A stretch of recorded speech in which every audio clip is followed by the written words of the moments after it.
Bismillahirrahmanirrahim. Assalamualaikum warahmatullahi wabarakatuh. Alhamdulillahi rabbil alamin. Wassalatu wassalamu ala nabiyyina Muhammadin wa ala alihi wa sahbihi ajma'in wa man tabi'ahum bi ihsan ila yaumiddin. Ikhwani fid din wa akhwati fillah, rahimani wa rahimakumullah. Pada kesempatan yang mulia ini insyaallah ta'ala kita akan membahas sebuah materi yang berjudul 10 wasiat Allah subhanahu wa ta'ala dan Rasulnya sallallahu alaihi wa alihi wasallam. Wasiat ini adalah 3 buah ayat di dalam Al-Quran, yaitu surat Al-An'am ayat ke 151, 152 dan 153, di mana setiap ayat diakhiri dengan firman Allah Subhanahu wa ta'ala, dzalikum wassaqum bihi, demikianlah diwasiatkan kepada kalian. Jadi setiap ayat dari 3 ayat ini diakhiri dengan dzalikum wassaqum bihi, demikianlah diwasiatkan kepada kalian oleh Allah Subhanahu wa ta'ala. Dan ini juga merupakan wasiat Rasulullah sallallahu alaihi wa alihi wasallam. Sebab seluruh wasiat Allah adalah wasiat Rasulullah sallallahu alaihi wa alihi wasallam juga. Sehingga sahabat yang mulia Abdullah bin Mas'ud radhiyallahu anhu, ketika beliau menjawab sebagian sahabat yang menyesalkan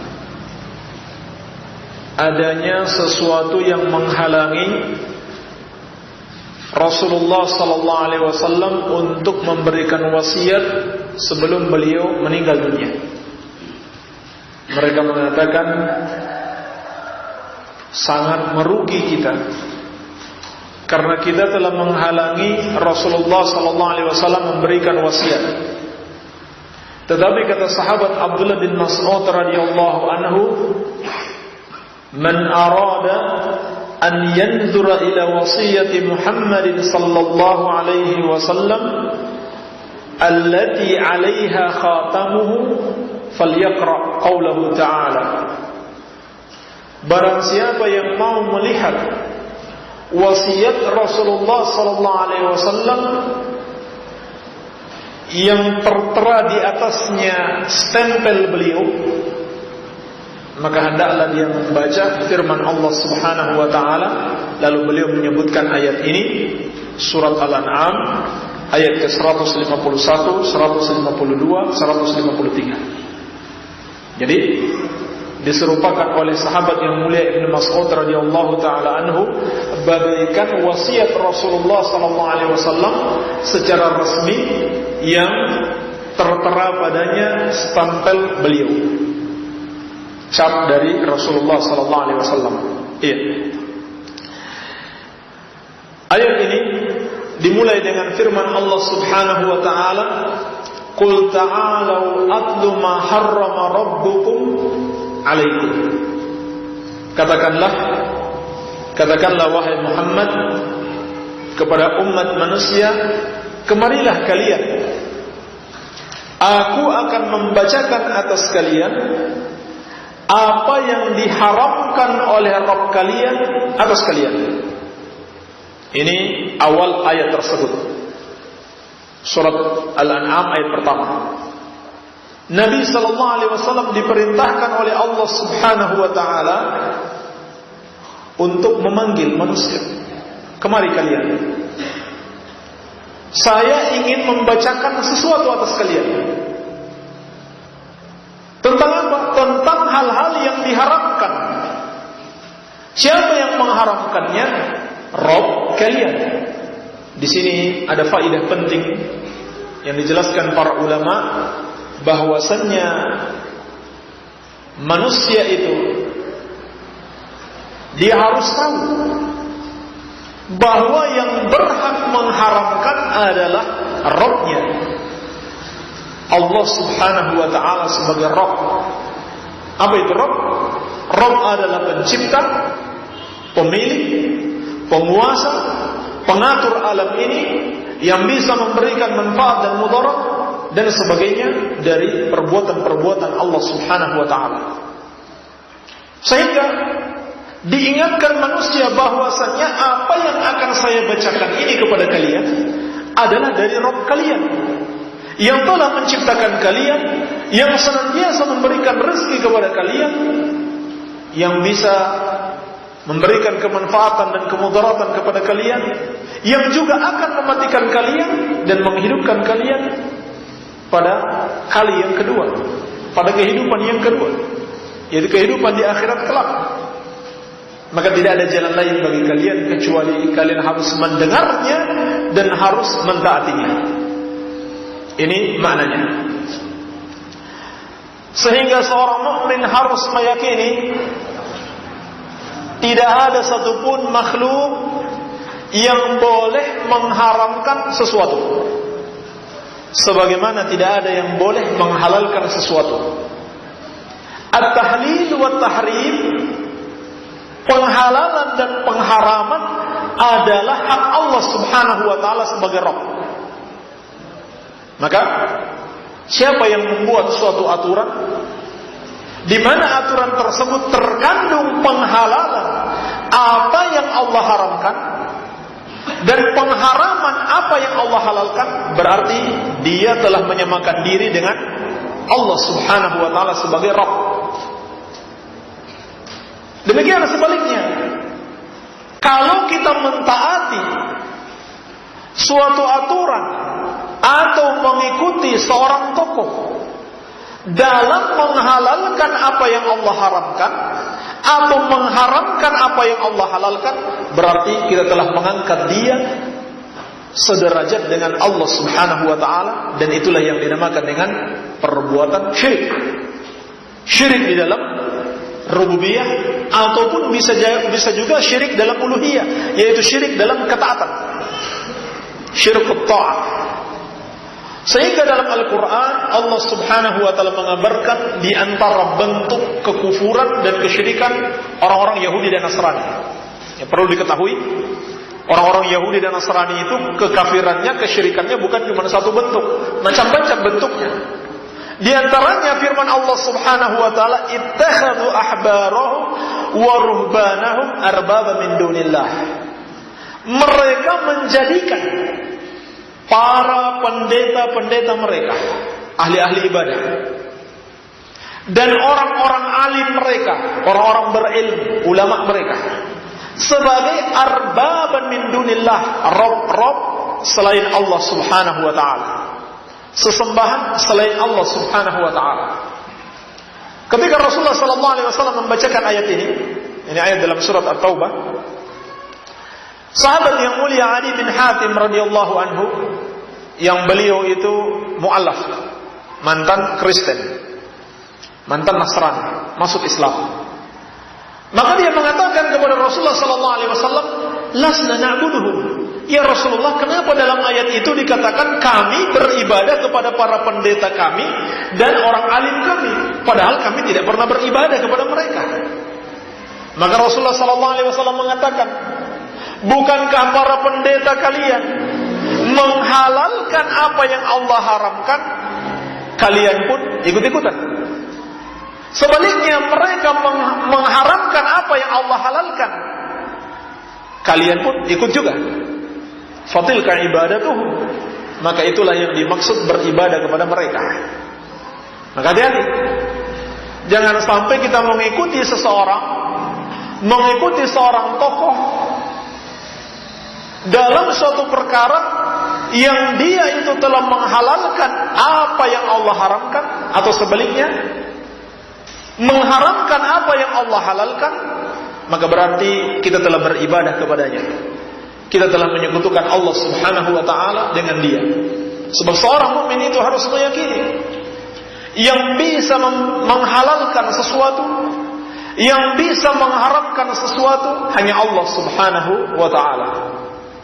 Hanya saja ulama membedakan, kalau kita masih meyakini yang halal tetap halal, yang haram tetap haram, maka tidak sampai pada derajat syirik besar, tidak sampai kepada kekufuran.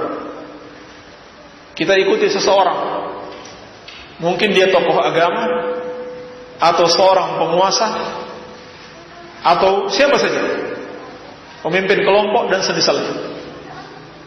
Dia berfatwa ini boleh, padahal kita tahu apa yang dia fatwakan boleh itu diharamkan di dalam syariat. Atau sebaliknya, dia katakan ini haram, padahal kita tahu apa yang dia katakan haram itu boleh menurut syariat. Bahkan itu yang diperintahkan. Kalau kita mengikuti dia dan kita halalkan apa yang Allah haramkan, demikian pula sebaliknya, kita haramkan apa yang Allah halalkan, maka kita berarti telah menyekutukan Allah Subhanahu wa ta'ala. Tetapi kalau kita mengikuti dia cuman karena hawa nafsu, dalam keadaan kita tetap yakin yang halal apa seperti yang Allah halalkan, yang haram seperti yang Allah haramkan, maka itu termasuk dosa besar, namun tidak sampai pada derajat kekufuran, tidak sampai pada derajat kesyirikan kepada Allah Subhanahu wa ta'ala. Ini faedah penting dari pembukaan ayat tentang wasiat Allah Subhanahu wa ta'ala dalam surat Al-An'am ini.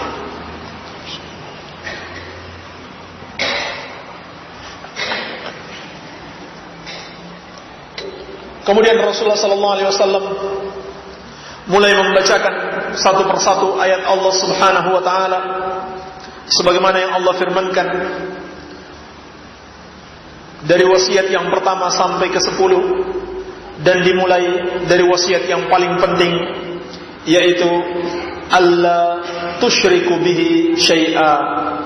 Janganlah kalian menyekutukan Allah Subhanahu wa taala dengan sesuatu apapun juga. Ini wasiat yang pertama dari 10 wasiat. Dan 10 wasiat ini adalah wasiat yang penting sekali, sehingga dikatakan wasiat itu adalah sesuatu yang penting, yang perlu disampaikan dan perlu ditekankan. Ini makna wasiat, dan perlu disebutkan berulang-ulang. Ini makna wasiat, sesuatu yang penting, sesuatu yang harus ditekankan, dan sesuatu yang perlu disampaikan berulang-ulang. Itu arti wasiat. Dan 10 wasiat ini adalah wasiat Allah dan Rasulnya, menunjukkan ini adalah wasiat yang penting. Gak mungkin disampaikan kalau tidak penting. Sebab yang namanya wasiat tentunya banyak. Bukan hanya 10 ini, tetapi 10 ini disampaikan secara khusus, maka menunjukkan dia adalah yang paling penting. Wasiat yang pertama, Allah Subhanahu wa ta'ala berfirman, alla tusyriku bihi syai'a. Janganlah kalian menyekutukannya dengan sesuatu apapun juga. Disebutkan pada peringkat yang pertama, pada wasiat yang pertama, karena memang hak Allah adalah hak yang paling tinggi yang harus kita jaga. Sebab dia adalah zat yang paling tinggi. Dia adalah zat yang paling memberikan kenikmatan kepada kita, yang paling patut kita cintai, yang telah menciptakan kita, memberikan kita rezeki dan segala kenikmatan yang ada pada kita, semuanya dari Allah Subhanahu wa ta'ala.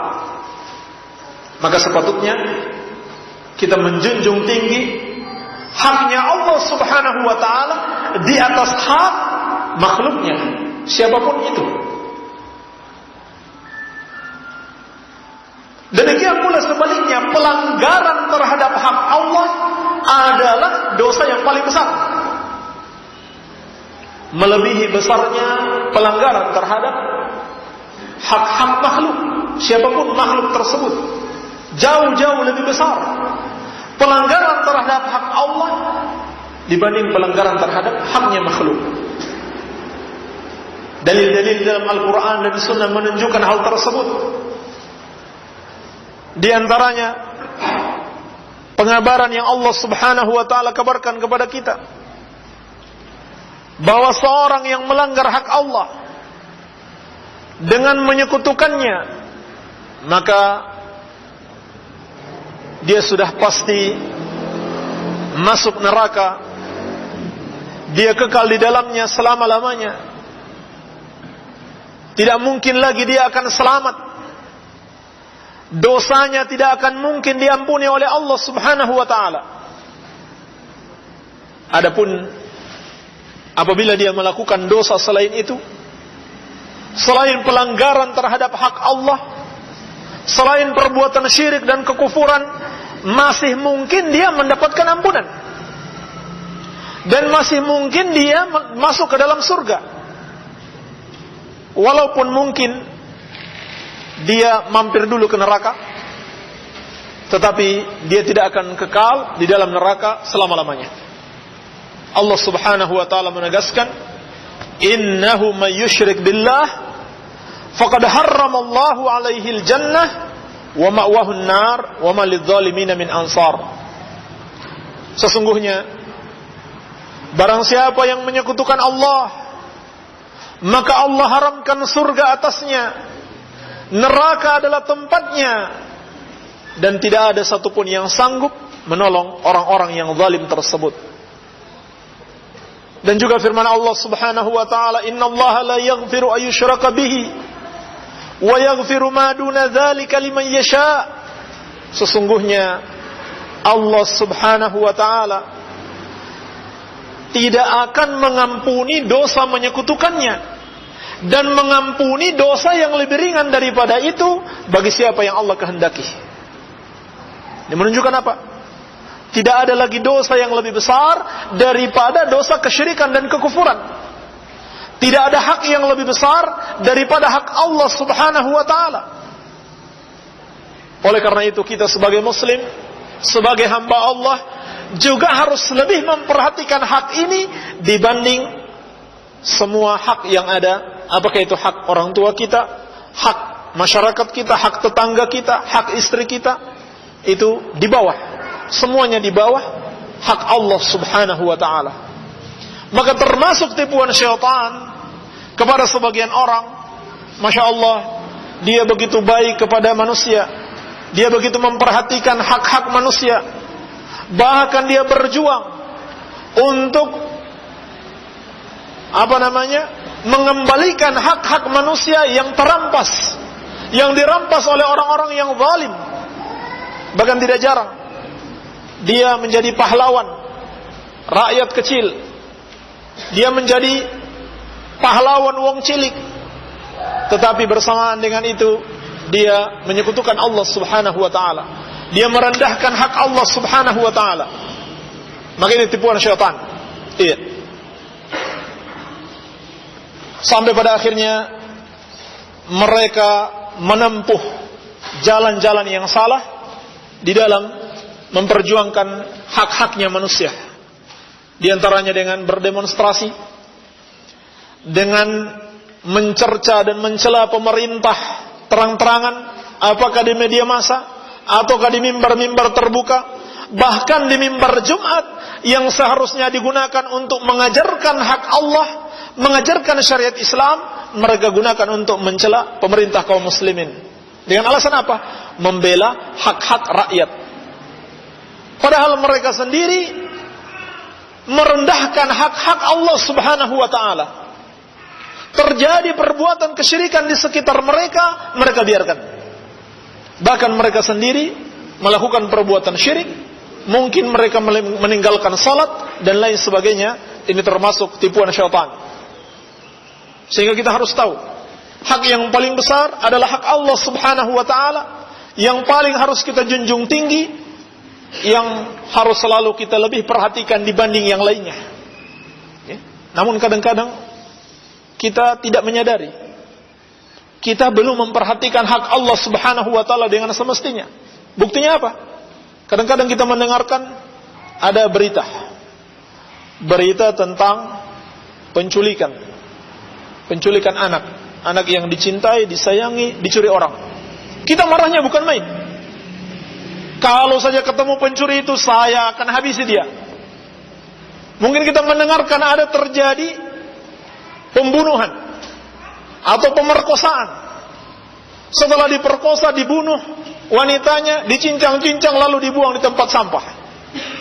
Mungkin kita marah besar mendengarkan yang seperti ini. Tetapi ketika diceritakan, ada tetangga kita naik rumah baru, masuk rumah baru, itu menyembelih hewan untuk jin penunggu di situ. Kita mendengarnya biasa-biasa saja. Padahal itu jauh lebih besar dosanya dibanding segala dosa yang ada. Dibanding pembunuhan, pencurian, pemerkosaan dan lain sebagainya. Jangankan masalah kesyirikan, meninggalkan salat. Al-Imam Ibnu Qayyim rahimahullahu taala dalam Kitabus Shalah, beliau mengabarkan ulama seluruhnya sepakat meninggalkan salat itu lebih besar daripada mencuri. Lebih besar dosanya daripada mencuri, membunuh, berzina dan lain sebagainya. Apalagi sampai seorang menyekutukan Allah Subhanahu wa taala. Dan meninggalkan salat itu sendiri hukumnya adalah kekufuran kepada Allah Subhanahu wa taala. Jauh lebih besar dari pelanggaran terhadap hak-hak manusia. Iya. Maka inilah pelajaran penting yang bisa kita petik. Disebutkan pertama sekali hak Allah Subhanahu wa taala. Dan di sini dikatakan alla tusyriku bihi syai'a. Janganlah engkau menyekutukan Allah Subhanahu wa taala dengan sesuatu apapun juga. Hakikat kesyirikan adalah taswiyatullahi bighairillahi fima huwa khasun lillah. Ini makna syirik. Harus paham makna syirik agar kita dapat membedakan dosa-dosa itu ada peringkatnya, ada tingkatannya. Tidak dalam satu tingkatan. Kekufuran dan kesyirikan adalah yang paling besar. Kemudian bid'ah, kemudian al-kabair, kemudian as-saghair. Imam Al-Qayyim rahimahullahu taala menyebutkan peringkat dosa itu yang pertama syirik atau kekufuran. Yang kedua bid'ah, yang ketiga al-kabair, dosa-dosa besar, yang keempat as-saghair. Dan syaitan akan berusaha mengikuti urutan-urutan tersebut di dalam menyesatkan manusia. Dia ingin manusia kufur atau syirik kepada Allah. Kalau tidak bisa, ya sudah, lakukan bid'ah. Toh nanti bid'ahnya akan mengantarkan kepada kesyirikan. Kalau tidak bisa bid'ah, orangnya selalu mengikuti sunnah, digoda untuk melakukan dosa-dosa besar, digoda untuk berzina, untuk memakan harta manusia dengan cara yang batil. Kalau tidak bisa juga, dimulai dengan dosa-dosa kecil dulu. Toh nantinya kalau semakin banyak dosa kecil dia lakukan, juga akan menjadi dosa besar. Kalau tidak bisa dosa-dosa kecil, digoda untuk melakukan hal-hal yang mubah. Lalu dia memperbanyak melakukan hal-hal yang mubah, sehingga waktunya terbuang sia-sia, dan pada akhirnya juga mengantarkan kepada perbuatan dosa. Ini yang dikatakan para ulama bagaimana cara syaitan untuk menjerumuskan manusia. Maka kita harus tahu apa yang masuk kategori dosa-dosa tersebut. Ulama menjelaskan yang dimaksud dengan syirik adalah taswiyatullahi bighairillah fima huwa khasun lillah. Menyamakan Allah dengan selainnya di dalam perkara-perkara yang khusus bagi Allah. Seperti dalam rububiyah, uluhiyah dan asma wa sifat. Perkara yang khusus bagi Allah itu ada 3. Rububiyah, uluhiyah dan asma wa sifat. Kapan kita menyamakan Allah dalam 3 perkara tersebut, berarti kita telah menyekutukan Allah Subhanahu wa ta'ala. Dan kesyirikan yang paling banyak tersebar adalah syirik dalam uluhiyah, yaitu syirik dalam ibadah, yaitu seorang mempersembahkan satu bentuk ibadah kepada selain Allah Subhanahu wa ta'ala. Seperti berdoa, doa itu ibadah. Kalau seorang mempersembahkannya kepada selain Allah, berarti dia telah menyekutukan Allah Subhanahu wa ta'ala. Dan di sini ada faedah penting. Di dalam ayat ini Allah Subhanahu wa ta'ala katakan syai'an Jangan menyekutukan Allah dengan syai'an, sesuatu apapun juga. Ulama menjelaskan kata syai'an datang dalam bentuk nakirah fi siyaqi an-nahyi, dalam bentuk nakirah atau bentuk umum dalam konteks pelarangan. Fatufidu al-umum, maka maknanya umum. Sehingga maksudnya apa? Kalau kita paham dari makna bahasanya, kita sudah dapat mengambil kesimpulan. Allah subhanahu wa ta'ala tidak ridho dipersekutukan dengan sesuatu apapun juga tanpa terkecuali. Tanpa terkecuali. Karena ada orang mengatakan, kenapa kalian samakan para wali dengan berhala-berhala? Ketika kita melarang mereka, jangan kalian berdoa kepada Allah dengan menjadikan para wali itu sebagai perantara, karena itu syirik. Itu sama saja dengan perbuatan orang-orang musyrik yang berdoa kepada berhala mereka. Apa mereka jawab? Masa kalian samakan antara para wali dengan berhala-berhala? Maka ini jawaban kepada mereka. Allah subhanahu wa ta'ala tidak memberikan pengecualian. Allah tidak ridho dipersekutukan apakah dengan berhala ataukah dengan para wali atau para nabi atau para malaikat sekalipun. Ini kata ini kalau kita pahami sudah dapat menjawab berbagai macam syubhat. Kata syai'an itu umum, mencakup segala sesuatu. Tidak ada yang diperkecualikan. Iya.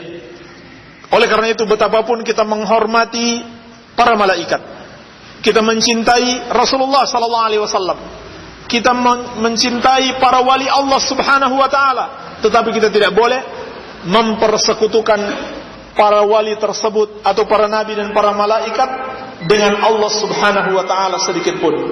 Iya. Jadi ini wasiat yang pertama, wasiat untuk mentauhidkan Allah subhanahu wa ta'ala dan tidak menyekutukannya dengan sesuatu apapun juga. Wasiat yang kedua, Allah subhanahu wa ta'ala berfirman, wabil walidaini ihsanan.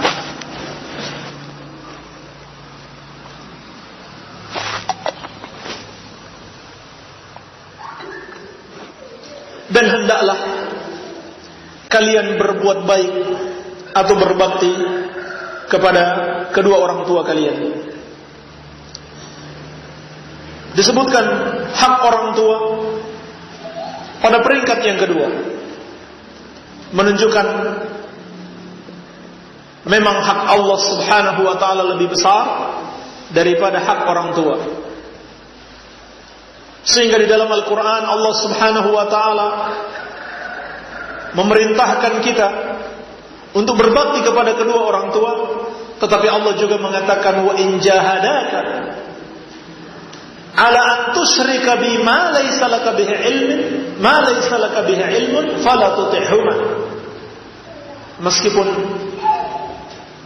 Allah perintahkan kita untuk berbakti kepada kedua orang tua, tetapi Allah sendiri mengatakan, apabila keduanya, ibu dan bapak, memerintahkan kamu atau memaksa kamu untuk menyekutukan aku dengan sesuatu yang kamu tidak memiliki ilmu tentangnya, fala tuti'huma, maka janganlah kamu mentaati keduanya. Janganlah kamu mentaati keduanya. Tetapi bersamaan dengan itu, karena besarnya hak orang tua, meskipun mereka kafir kepada Allah, Allah subhanahu wa ta'ala menegaskan, wa sahibuhuma fid dunya ma'rufa, dan pergaulilah keduanya di dunia ini dengan cara yang ma'ruf, dengan cara yang baik. Jadi ayat ini menunjukkan hak orang tua betapapun besarnya tetap tidak dapat melebihi hak Allah subhanahu wa ta'ala. Sehingga Nabi sallallahu alaihi wasallam juga menegaskan, la ta'ata fi ma'siyatin, la ta'ata li makhluqin fi ma'siyatil khaliq. Tidak ada ketaatan kepada makhluk di dalam perbuatan maksiat kepada Allah subhanahu wa ta'ala al-khaliq. Jadi tetap saja orang tua, kita diperintahkan untuk taat kepada mereka, berbakti kepada mereka. Tetapi kalau perintahnya merupakan kesyirikan, ataupun kemaksiatan kepada Allah, tidak ada kewajiban untuk taat. Bahkan kewajiban kita sebaliknya, taat kepada Allah Subhanahu wa ta'ala dan menyelisihi siapapun yang memerintahkan kita untuk taat kepada selain Allah Subhanahu wa ta'ala.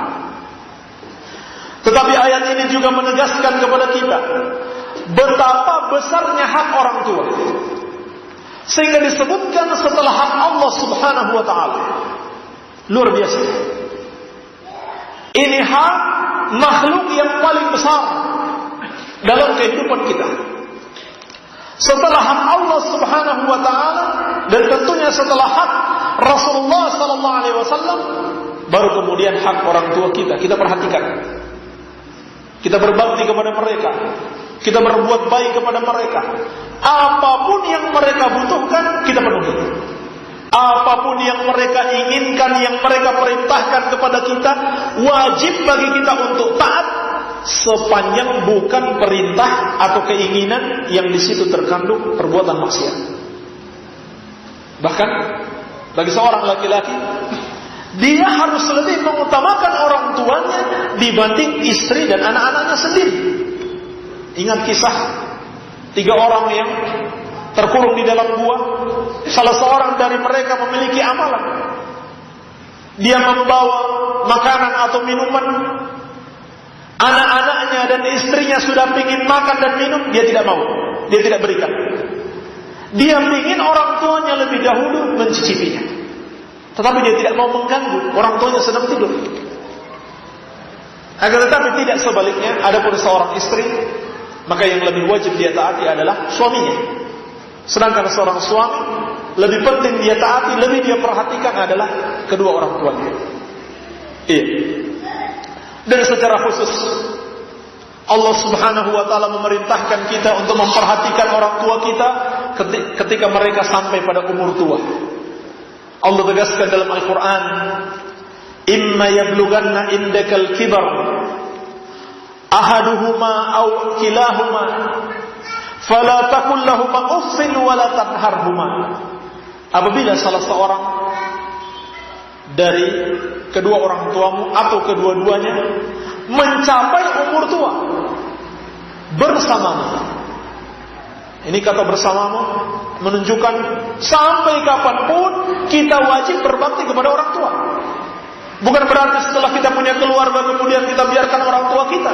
Justru orang tua kita yang lebih berhak untuk kita perhatikan dibanding orang tua kita. Ada sebagian orang, dia sudah berkeluarga, bahkan usahanya sudah sukses, dia bikin rumah besar, kemudian dia tinggal bersama suami dan istrinya di situ. Dia tinggal istri dan anak-anaknya di situ. Kemudian dia buatkan orang tuanya rumah kecil di depan rumahnya, seperti rumahnya pembantu. Naudzubillah. Kemudian dia dan istrinya sibuk bekerja keluar rumah, orang tuanya jadi pembantu mengurus anak-anaknya. Ini bertentangan dengan perintah Allah Subhanahu wa ta'ala dan prinsip berbakti kepada kedua orang tua. Maka Allah katakan, apabila keduanya atau salah satu dari keduanya mencapai umur tua bersamamu, fala taqul lahumā uffin. Janganlah kamu mengatakan kepada mereka uff. Artinya kata yang paling dapat menyebabkan mereka tersinggung, walaupun kecil sedikit. Seperti itu tidak boleh. Wala tanharhumā, dan jangan kamu membentak mereka. Jadi kata yang paling kecil, yang paling besar untuk membentak itu sudah dilarang. Apalagi sampai menzalimi, apalagi sampai tidak memperhatikan kebutuhan mereka. Mengucapkan kata-kata kasar saja sudah dilarang, apalagi sampai tidak memperhatikan kebutuhan-kebutuhan mereka.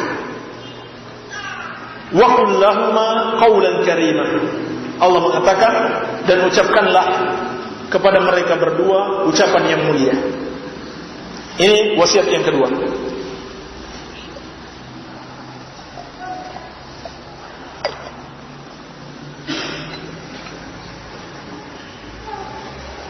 Wasiat yang ketiga, Allah Subhanahu wa ta'ala berfirman, "Wala taqtulu auladakum min imlaqin, nahnu narzuqukum wa iyyahum."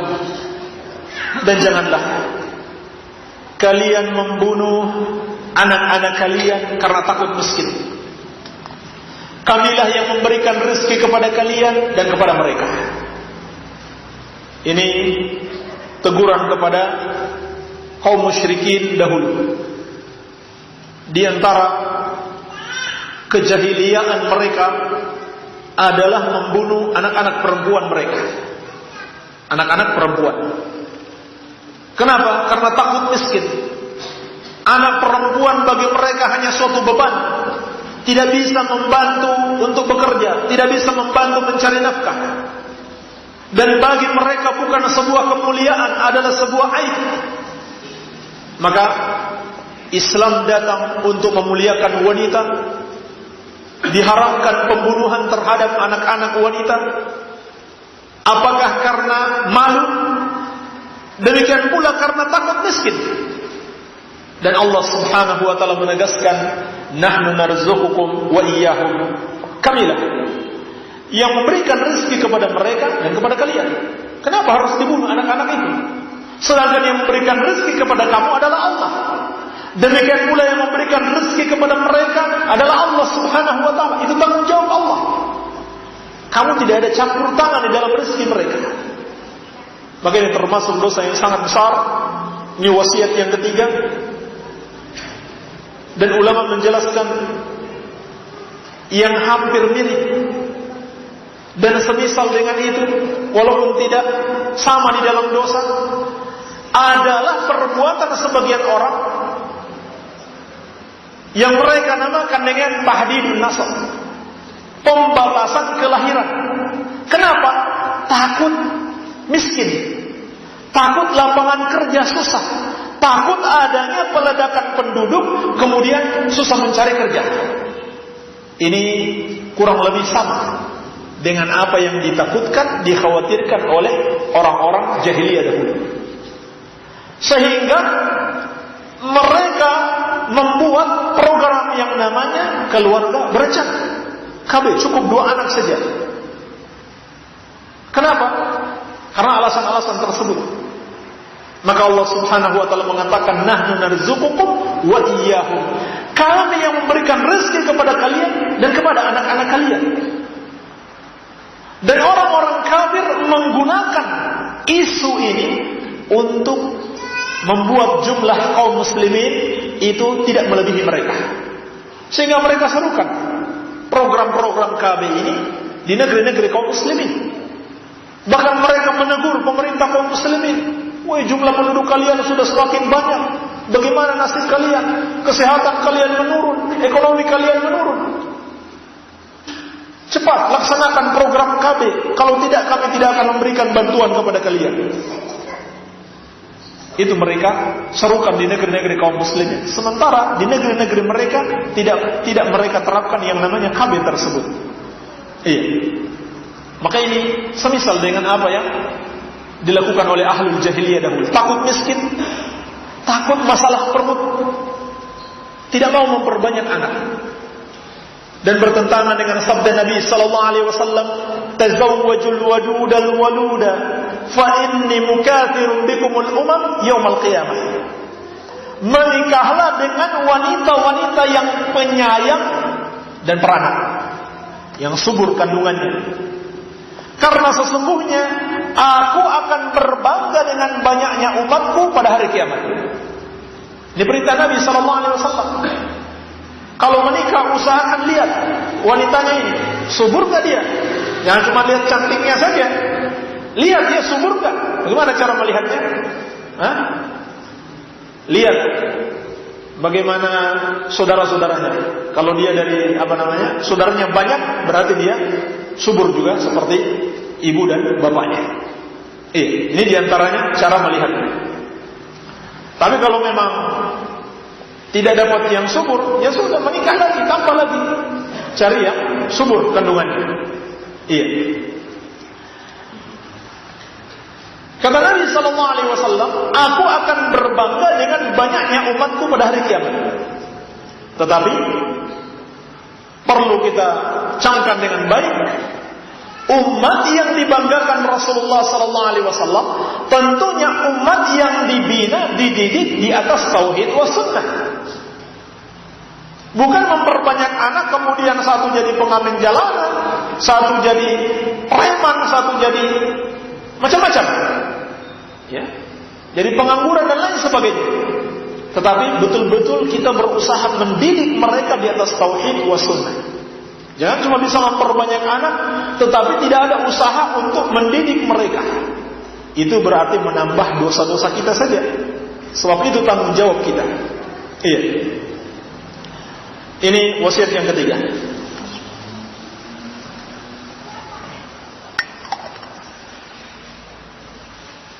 Wasiat yang keempat, Allah Subhanahu wa taala berfirman, "Wala taqrabul fawahish ma dhahara minha wa ma batan." Dan janganlah kalian mendekati perbuatan-perbuatan yang keji, yang nampak maupun yang tersembunyi. Dikatakan di sini jangan mendekati. Di sini menunjukkan keistimewaan syariat Islam. Afwan sebelumnya. Iya betul. Ini menunjukkan keistimewaan syariat Islam. Ketika melarang suatu perbuatan maksiat, juga sudah dilarang segala yang dapat mengantarkan perbuatan maksiat tersebut. Di sini Allah Subhanahu wa taala tidak mengatakan langsung jangan berbuat keji. Tetapi Allah katakan jangan mendekati perbuatan keji tersebut. Artinya apa? Semua perkara yang dapat mengantarkan kepada perbuatan keji itu sudah dilarang. Dan ini ada hikmah yang sangat besar. Apa itu? Yaitu untuk menyelamatkan jiwa manusia yang lemah. Sebab manusia itu kalau dia sudah terjerumus dalam kemaksiatan atau jalan-jalan yang mengantarkan kepada kemaksiatan, lebih sulit diselamatkan. Lebih sulit diselamatkan. Maka sebelum dia terjerumus, semua sarana yang mengantarkan kepada maksiat itu sudah dilarang. Persis seperti pepatah, mencegah lebih baik daripada mengobati. Lebih baik dicegah. Bagaimana cara pencegahannya? Jangan mendekati hal-hal yang diharamkan. Karena kalau sudah dekat, lebih sulit diselamatkan daripada orang yang belum dekat. Karena jiwa itu senantiasa senang kepada kemaksiatan, senang memperturutkan hawa nafsu. Sehingga Nabi sallallahu alaihi wasallam mengingatkan, "Huffatil jannatu bil makari wa huffatin naru bisyahawat." Surga itu diliputi dengan hal-hal yang dibenci oleh hawa nafsu. Ketaatan kepada Allah dibenci oleh hawa nafsu. Sebaliknya neraka itu diliputi dengan hal-hal yang disenangi oleh hawa nafsu. Maka lebih baik jangan dekat-dekat sebelum terjadi perbuatan maksiat tersebut. Dan di sini makna fawahish ada dua makna, ada makna khusus dan makna umum. Makna khusus yang dimaksud dengan fawahish, jamak dari fahisyah, perbuatan keji, adalah perbuatan zina. Sebagaimana firman Allah, "Wala taqrabuz zina innahu kana fahisyah wa sa'a sabila." Janganlah kamu mendekati zina, karena sesungguhnya zina itu adalah fahisyah, perbuatan keji, dan seburuk-buruknya jalan. Dilarang mendekati perbuatan zina. Artinya dilarang melakukan hal-hal yang bisa mengantarkan kepada zina. Karena seorang kalau sudah terjerumus dalam hal-hal yang bisa mengantarkan kepada zina, lebih sulit diselamatkan daripada yang belum terjerumus ke sana. Kalau matanya sudah biasa dibiarkan bebas memandang wanita, atau sebaliknya wanita kepada laki-laki yang bukan suaminya, bukan istrinya, itu lebih sulit untuk menghindarkan daripada perbuatan zina. Karena dari pandangan itu akan masuk ke hati, kemudian terus dia memikirkannya, kemudian dia terus dibawa oleh syaitan untuk melakukan hal-hal yang akan mengantarkan kepada perbuatan zina. Oleh karena itu Allah Subhanahu wa taala melarang jangan mendekati, sehingga jangan melakukan hal-hal yang mengantarkan kepada zina, jangan melihat yang bukan istri kamu,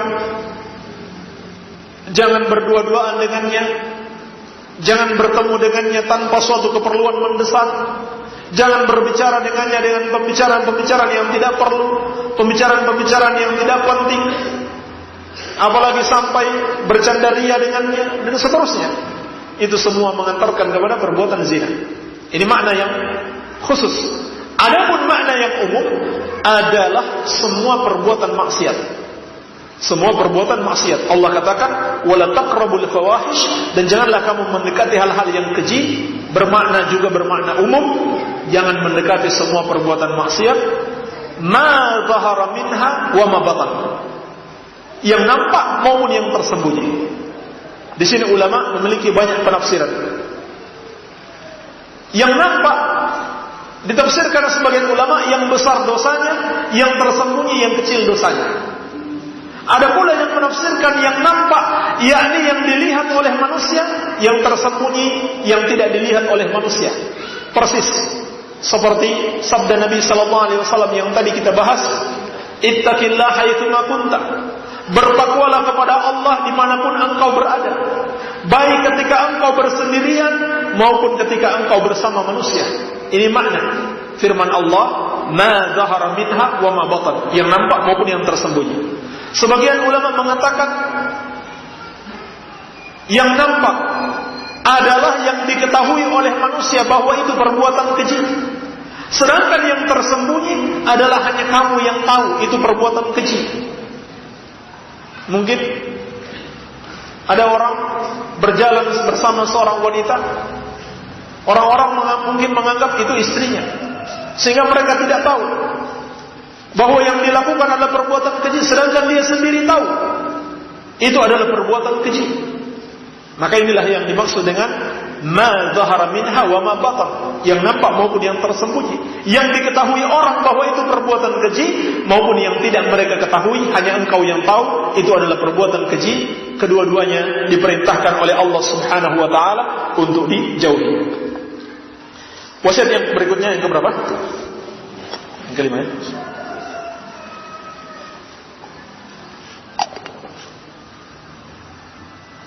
Allah Subhanahu wa taala berfirman, "Wala taqtulun nafsal lati harramallahu illa bil haqq. Dzalikum wasaqum bihi la'allakum ta'qilun." Dan janganlah kalian membunuh jiwa yang Allah Subhanahu wa taala haramkan kecuali dengan hak, dengan alasan yang benar, dengan alasan yang dibolehkan. Demikianlah Allah wasiatkan kepada kalian agar kalian berakal, atau agar kalian memahaminya dengan baik. Baik. Ini wasiat yang kelima. Allah Subhanahu wa taala melarang kita membunuh jiwa. Ini termasuk dosa yang sangat besar. Menghilangkan jiwa seseorang termasuk dosa yang sangat besar, sampai Allah Subhanahu wa taala memberikan wasiat secara khusus, "Wala taqtulu an-nafsal lati harramallahu illa bil haqq." Dan janganlah kalian membunuh jiwa yang Allah haramkan. Ulama menjelaskan jiwa yang Allah haramkan itu ada 4. Yang pertama, jiwanya seorang muslim. Ini jelas.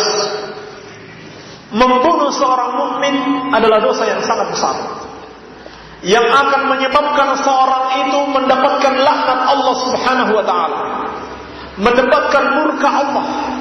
Kalau sampai dia menghalalkan pembunuhan tersebut, hal yang haram itu dia halalkan, maka dia akan kekal di neraka karena dia melakukan kekafiran.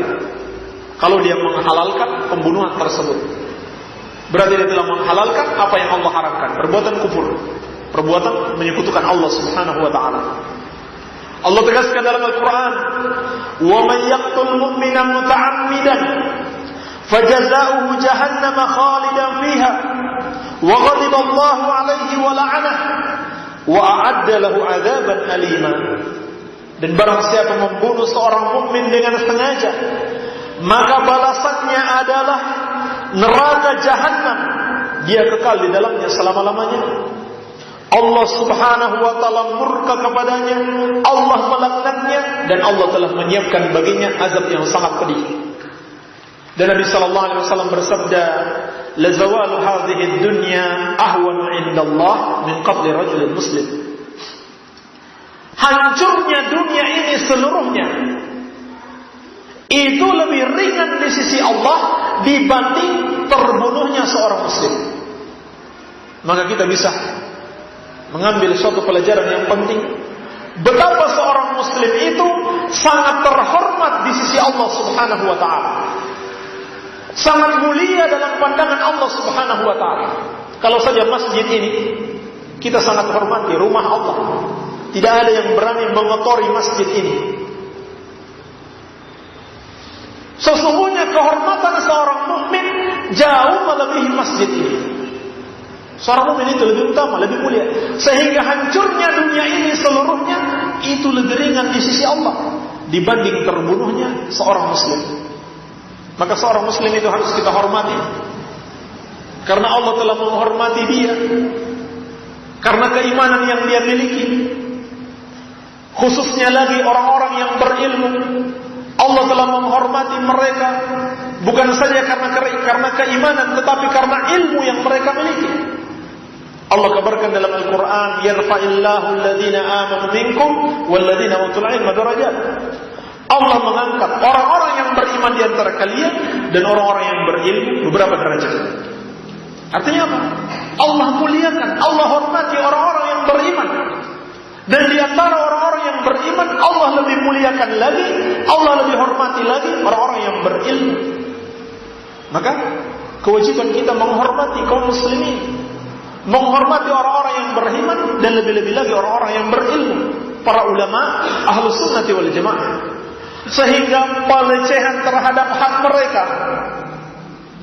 mencemooh mereka, menghina mereka, menjelek-jelekan mereka adalah dosa besar, dan lebih besar lagi pembunuhan terhadap mereka. Naudzubillah, kita berlindung kepada Allah Subhanahu wa taala dari dosa yang sangat besar ini. Ini yang pertama, jiwanya seorang muslim. Yang kedua, jiwanya orang kafir zimmi,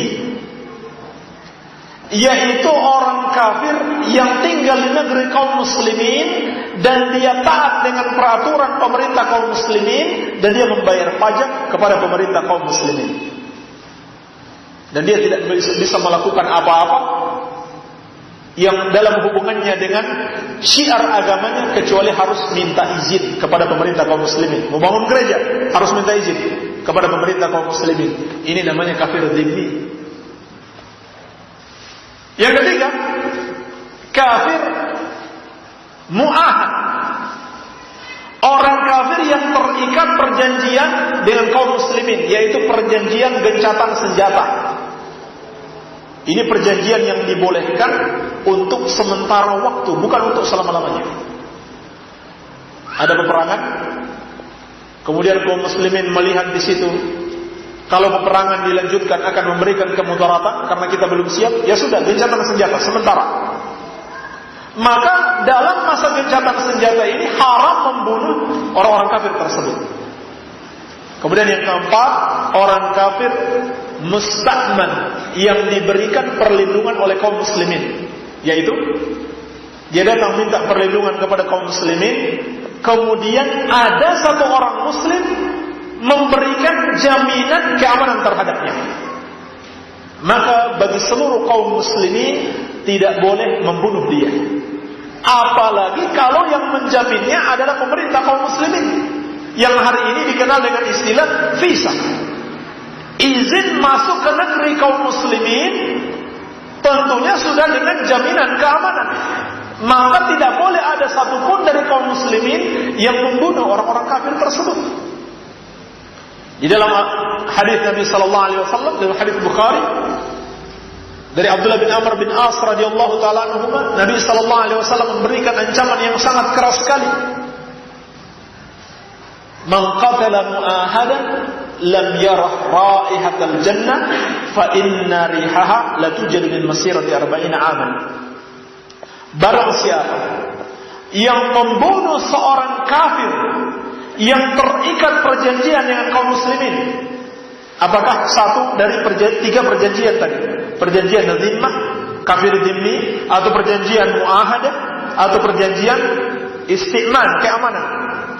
Siapa yang membunuh satu dari tiga orang kafir ini, maka kata Nabi sallallahu alaihi wasallam, lam yarah raihatal jannah, dia tidak akan mencium bau surga.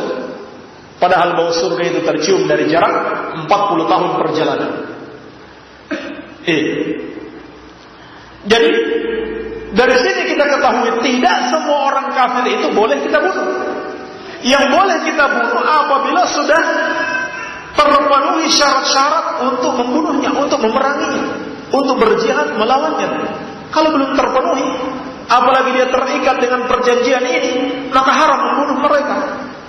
Oleh karena itu dapat kita ketahui apa yang dilakukan oleh sebagian orang, sebagian kaum muslimin, berupa aksi-aksi terorisme, pengoboman, peledakan dan pembunuhan kepada turis-turis asing, kepada orang-orang kafir tanpa pandang bulu, adalah kesesatan, adalah penyimpangan, bukan termasuk dalam jihad fi sabilillah. Apalagi kalau ternyata yang menjadi korban bukan saja orang-orang kafir, tetapi juga kaum muslimin. Dia melakukan pengoboman di satu hotel Marriott yang katanya milik Amerika, atau dia melakukan pengoboman di sebuah kafe yang katanya di situ dikunjungi oleh turis-turis asing. Padahal sangat mungkin ada seorang muslim yang kebetulan lewat di situ. Ada seorang muslim yang bekerja di situ, walaupun bekerja di tempat maksiat. Apabila itu tempat maksiat, itu hukumnya haram. Berdosa dia. Menjadi satpam di tempat maksiat, menjadi cleaning service di tempat maksiat, ini hukumnya haram. Tetapi tidak boleh membunuh dia. Bukan alasan dibolehkannya membunuh dia. Itu bukan alasan yang hak. Iya. Maka dosanya lebih besar lagi. Kalau ternyata mereka berniat membunuh orang-orang kafir, justru yang menjadi korban ada sebagian kaum muslimin, dan mereka tahu. Mereka tahu mungkin besar, kemungkinan besar akan terjadi korban di kalangan kaum muslim, dan benar-benar terjadi. Yang satpamnya di situ seorang muslim, yang kerja di situ seorang muslim, ikut menjadi korban pengoboman mereka. Jadi itu bukan jihad. Kalaupun dikatakan jihad, bukan jihad di jalan Allah, tetapi di jalan syaitan. Jihad yang menuruti hawa nafsu mereka, bukan jihad yang sesuai syariat. Maka jangan tertipu dengan seruan-seruan jihad.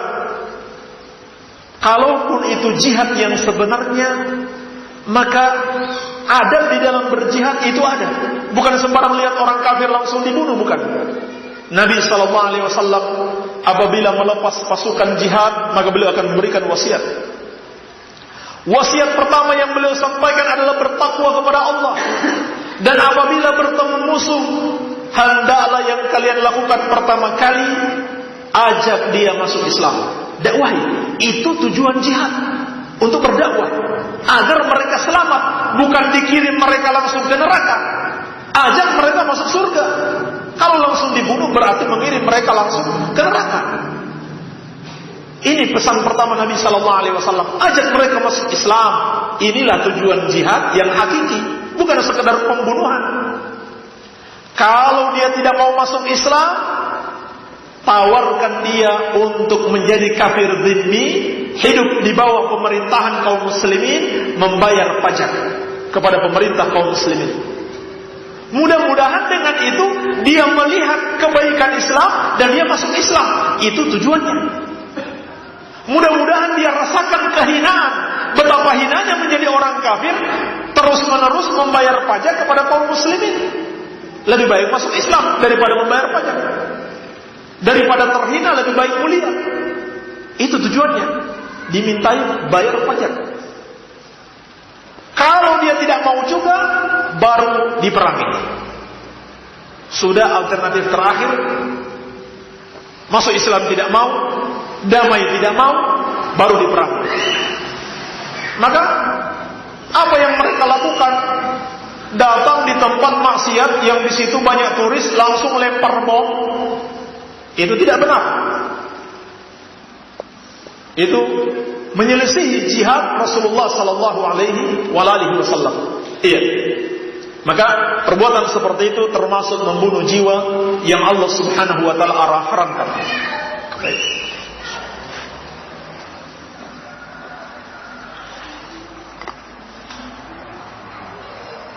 Kemudian Allah katakan illa bil haq, kecuali dengan alasan yang hak. Di sini menunjukkan ada sebab-sebab yang membolehkan seseorang itu dibunuh.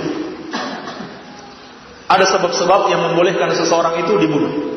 Di antaranya yang disebutkan dalam hadis Bukhari dan Muslim dari Ibnu Mas'ud radhiyallahu taala anhu, Nabi sallallahu alaihi wasallam bersabda, "La yahillu damu imri'in muslim yashhadu an la ilaha illallah wa anna Muhammadar Rasulullah." Tidak halal ditumpahkan darahnya seorang muslim yang telah bersaksi bahwasannya tidak ada yang berhak disembah kecuali Allah dan Muhammad adalah utusan Allah. Illa bi ihda thalathin, kecuali satu dari tiga alasan. Yang pertama, at-tayyibuz zani, seorang yang pernah menikah kemudian dia berzina. Nauzubillah. Berzina itu dosa besar. Tetapi lebih besar dosanya orang yang sudah pernah menikah, Allah sudah anugerahkan kepada dia sesuatu yang halal, kemudian dia masih jajan di luar.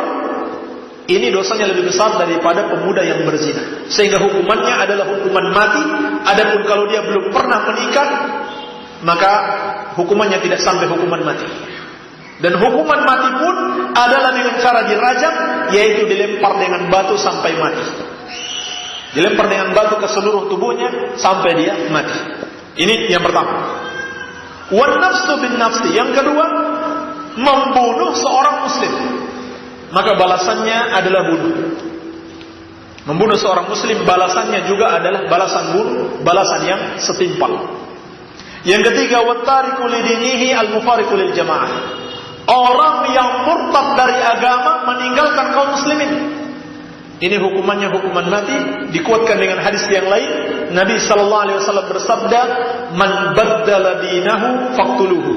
Barang siapa yang menukar agamanya dari Islam dirubah menjadi kafir, maka bunuhlah dia. Ini ketetapan Allah Subhanahu wa taala dan Rasulnya sallallahu alaihi wasallam. Mungkin sebagian orang yang tidak mempergunakan akal sehatnya, yang hanya menuruti perasaannya, dia mengatakan, wah ini tidak manusiawi, ini kelihatannya keras, nggak cocok diterapkan. Jangan. Itu namanya kesombongan. Allah Subhanahu wa taala yang menciptakan kamu, Allah yang memberikan rezeki kepadamu, sudah menetapkan seperti itu. Dan Allah yang Maha Penyayang, Allah yang lebih tahu mana yang lebih mengandung kasih sayang kepada hamba-hambanya. Dan Allah yang maha berilmu, Allah yang lebih tahu mana yang terbaik bagimu melebihi kamu sendiri. Jangan kamu turuti pikiran-pikiran rusakmu. Itu bisikan-bisikan syaitan dan hawa nafsu kamu dan perasaan kamu yang menuruti godaan syaitan. Jangan. Itu salah besar. Kita terima, ini sudah hukum Allah Subhanahu wa ta'ala. Ini diantara syarat membolehkan seseorang itu dibunuh. Tetapi apakah setiap orang boleh menerapkan hukum ini? Tidak. Di dalam syariat Islam yang berhak menegakkan hukum-hukum hak dan seluruh hukum-hukum yang mengandung di situ sifatnya seperti hukum had atau hukum bunuh, mencambuk atau eksekusi dan lain sebagainya, itu adalah haknya pemerintah kaum muslimin, bukan hak masyarakat. Sehingga kalau ada yang berzina dan kita tahu dia berzina, kita tidak ada hak untuk merajam dia, kita tidak ada hak untuk membunuh dia. Tetapi itu adalah hak pemerintah kaum muslimin, mereka yang berhak menerapkan hukum tersebut. Apabila mereka tidak terapkan, maka kita tidak ada dosa di situ, itu dosa mereka. Jadi bukan setiap kita melihat orang yang pantas dibunuh kita bunuh, bukan. Tetapi itu hak dan kewajiban pemerintah kaum muslimin. Dzalikum wasaqum bihi la'allakum ta'qilun. Allah Subhanahu wa taala menutup firman-Nya ini, demikianlah Allah wasiatkan kepada kalian agar kalian dapat memahami dengan baik. Iya. Ini ayat yang pertama yang berisi 5 wasiat. Wasiat yang ke-6 sampai ke-10 itu pada ada ayat, terletak pada ayat yang berikutnya, ayat kedua dan ketiga. Insyaallah taala kita bahas pada kesempatan yang akan datang karena waktu kita sudah habis. Mungkin ini saja yang bisa saya sampaikan. Semoga ada manfaatnya. Barangkali ada yang mungkin perlu ditanyakan, yang belum jelas, saya persilahkan.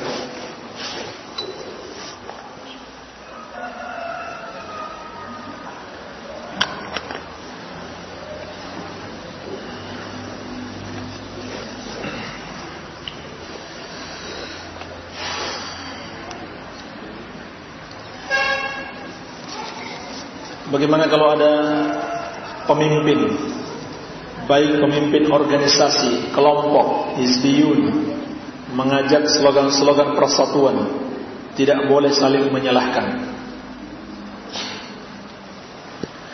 Pertama harus dipahami apa itu hakikat persatuan di dalam Islam. Hakikat persatuan di dalam Islam adalah bersatu di atas syariat Allah Subhanahu wa taala. Bersatu di atas tauhid was sunnah. Di atas manhaj yang hak, manhaj Rasulullah sallallahu alaihi wasallam dan para sahabatnya. Bukan sekedar kita hidup bersama atau bahkan membuat suatu organisasi, ada satu pimpinan, lalu masing-masing dikasih kartu anggota, kemudian di situ tidak ada gontok-gontokan, semuanya baik-baik saja, tidak ada saling memusuhi. Bukan itu hakikat persatuan. Tetapi persatuan adalah orang-orang yang sama-sama mengamalkan tauhid was sunnah. Itu yang namanya persatuan. Dan insyaallah lebih jelas makna persatuan di sini akan datang pada wasiat yang terakhir, wasiat yang ke-10. Mudah-mudahan kita bisa bahas pada kesempatan yang akan datang. Iya. Hakikat persatuan yang Allah inginkan adalah persatuan di atas kebenaran. Persatuan di atas kebenaran.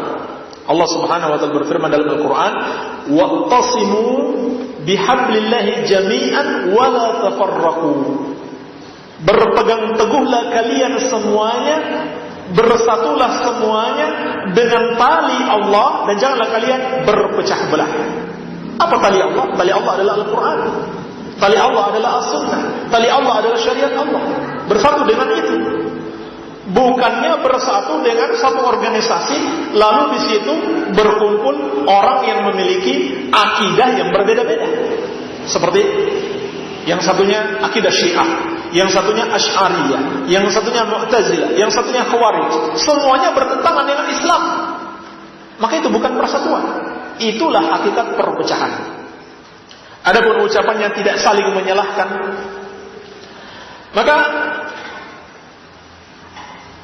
umat Islam dituntut untuk membenarkan apa yang benar dan tidak boleh membenarkan apa yang salah. Ya kalau salah disalahkan. Masa salah mau dibenarkan? Maka jawabannya adalah yang dianggap benar oleh Allah dan Rasulnya kita anggap benar. Yang dianggap salah oleh Allah dan Rasulnya kita anggap salah, walaupun kalian menganggapnya benar. Sehingga kalau satu kelompok, kalau satu organisasi atau seseorang melakukan kesalahan, maka kita salahkan. Kita katakan kamu telah salah. Dan itulah hakikat persatuan, hakikat persaudaraan yang sejati. Kenapa? Kalau kita biarkan dia dalam kesalahan, dia sudah jelas-jelas salah, kemudian kita tidak salahkan, kita anggap dia benar, kita benarkan perbuatan dia, berarti kita biarkan dia terus-menerus dalam kesalahan. Kita biarkan dia terus-menerus dalam kesesatan, yang itu akan mengantarkan dia kepada azab Allah Subhanahu wa taala. Itu bukan hakikat persatuan, justru merawat perpecahan. Adapun kalau menyalahkan yang benar, itulah yang tidak dibolehkan.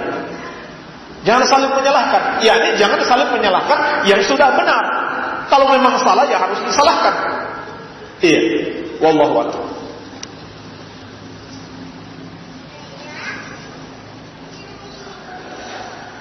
Beberapa hari yang lalu saya mendengar kabar bahwa ada seorang tokoh agama Islam yang memberikan penghargaan kepada Romo Karolus yang telah berjasa mengkafirkan. Mengkafirkan itu bukan jasa ya.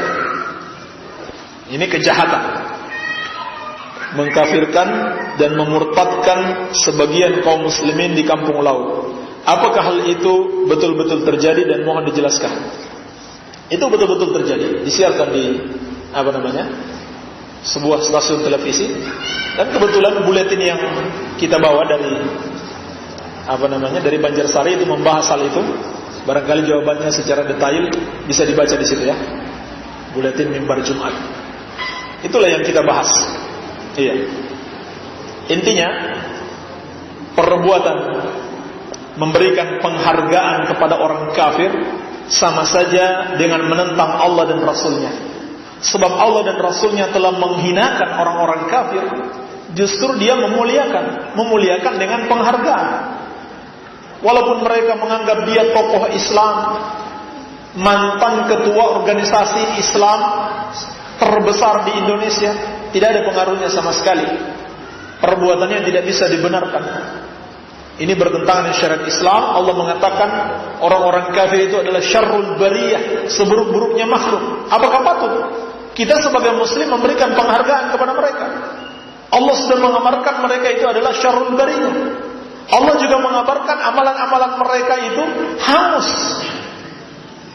tidak akan mendapatkan pahala di akhirat.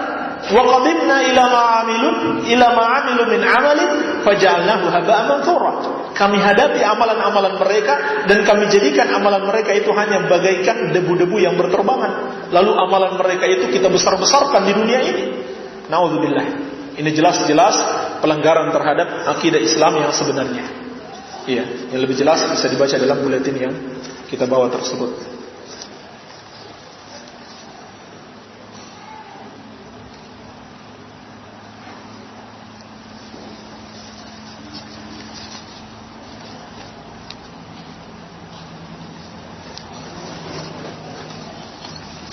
Apakah tidak termasuk memberontak Syekh Muhammad bin Abdul Wahhab rahimahullah kepada pemerintah Turki Utsmani?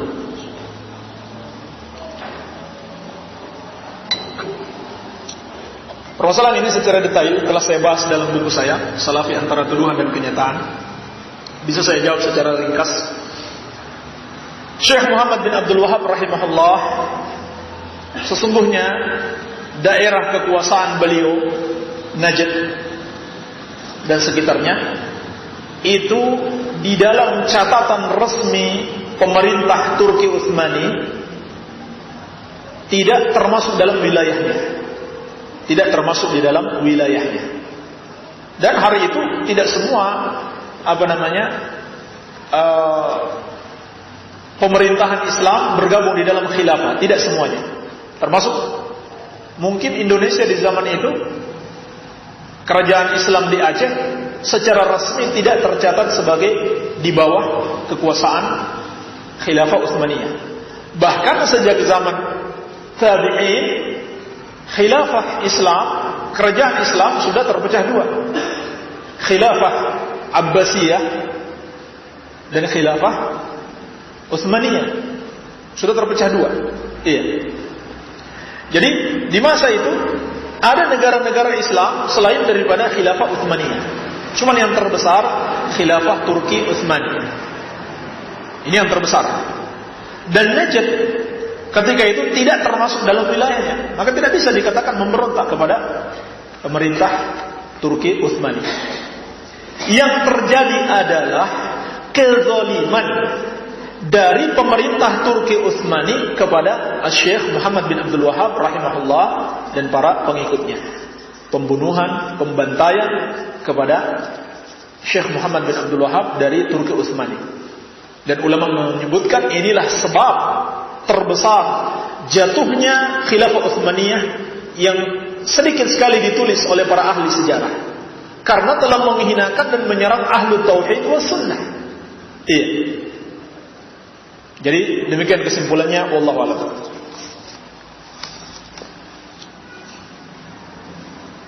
Saya habis mandi langsung berwudu, padahal keadaan membuka aurat. Apa ini boleh? Tidak ada larangan insyaallah taala sepanjang dia tidak menyentuh auratnya dengan sengaja. Yani menyentuh kemaluannya. Baik. Bagaimanakah tanda-tanda harta yang tidak barakah? Yang maksud dengan barakah itu adalah kebaikan yang bisa yang bermanfaat bagi kita. Bermanfaat bagi kita dalam hal apa? Untuk meraih kebahagiaan dan kebaikan di dunia dan di akhirat. Bukan membawa kita berbuat maksiat kepada Allah. Maka ini tanda yang besar. Orang memiliki harta, dengan hartanya dia berbuat maksiat kepada Allah, menunjukkan apa? Hartanya tidak berkah. Tetapi dengan hartanya dia taat kepada Allah, dia bersedekah, dia berinfak, dan dia gunakan pada hal-hal yang tidak bertentangan dengan syariat Allah. Ini tanda yang besar dari keberkahan harta. Namun yang paling besar adalah dari mana dia mendapatkan harta itu dan kemana dia belanjakan. Ini yang paling penting. Keberkahan itu ada dalam mengikuti syariat. Kalau dia mendapatkan dari cara yang halal, dia belanjakan dari cara kepada yang halal, itulah yang hakikat harta yang berkah. Iya. Wallahu a'lam.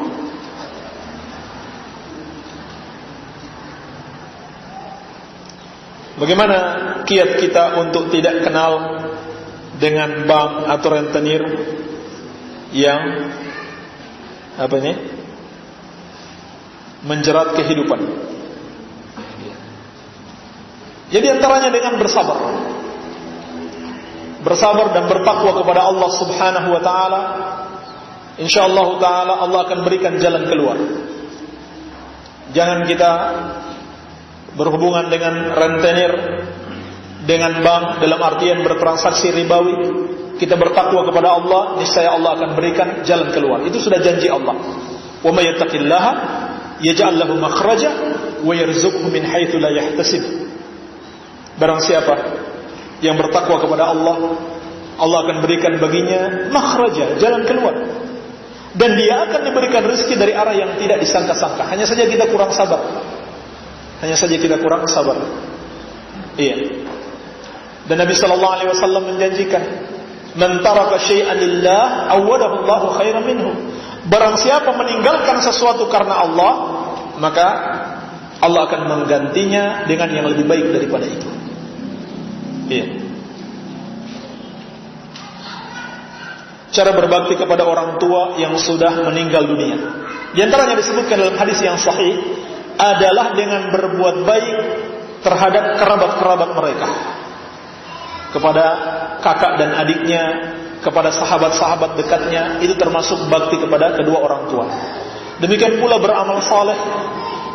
Dengan sendirinya kita beramal saleh, orang tua mendapat bagian pahala. Sebab orang tua kita adalah hasil usaha orang tua kita, mengamalkan kebaikan yang mereka ajarkan. Dengan sendirinya orang tua kita mendapatkan pahala. Itu termasuk bagian dari bakti kepada orang tua. Dan tentunya senantiasa mendoakan orang tua kita yang sudah meninggal dunia. Maka insyaallah ta'ala itu termasuk bakti kepada kedua orang tua. Mohon nasihatnya bagi orang yang bekerja di mall atau supermarket yang di sana selalu terjadi ikhtilat. Kita nasihatkan untuk bertakwa kepada Allah Subhanahu wa taala, dan hendaklah dia berusaha untuk mencari pekerjaan yang lebih baik, yang di situ tidak ada perbuatan maksiat, sehingga dia tidak terjerumus kepada maksiat yang lebih besar daripada ikhtilat, yaitu perzinahan. Dan Allah Subhanahu wa taala akan selalu memberikan jalan keluar padanya kalau dia berusaha. Menjahadu fina lanahdiyannahum subulana. Siapa yang berjuang di jalan-jalan kami, berusaha untuk taat, niscaya Allah Subhanahu wa taala akan menunjukkan jalan-jalannya. Bagaimana dengan orang yang berjualan di pasar yang juga tidak bisa dihindari berbagai macam kemaksiatan? Harus dia berusaha untuk menghindari. Bukan tidak bisa, tetapi tidak berusaha. Dia harus berusaha untuk menghindarinya. Iya. Dan tentunya dia juga berusaha mencari pekerjaan yang lebih baik, yang lebih jauh daripada perbuatan maksiat kepada Allah Subhanahu wa taala. Iya. Bukan dia menyerah dengan keadaan, tetapi dia berusaha mencari pekerjaan yang lebih baik, yang semakin jauh daripada maksiat kepada Allah Subhanahu wa taala. Barangkali ini saja yang bisa saya jawab pada kesempatan kali ini. Semoga ada manfaatnya. Lebih dan kurangnya saya mohon maaf. Yang benar itu dari Allah Subhanahu wa taala, dan yang salah dari kebodohan kami dan dari syaitan. Subhanakallahumma wa bihamdika asyhadu an la ilaha illa anta astaghfiruka wa atubu ilaik. Wa sallallahu ala nabiyyina Muhammadin wa alihi wa sallam. Wa akhiru da'wana alhamdulillahi rabbil alamin. Wassalamu alaikum warahmatullahi wabarakatuh.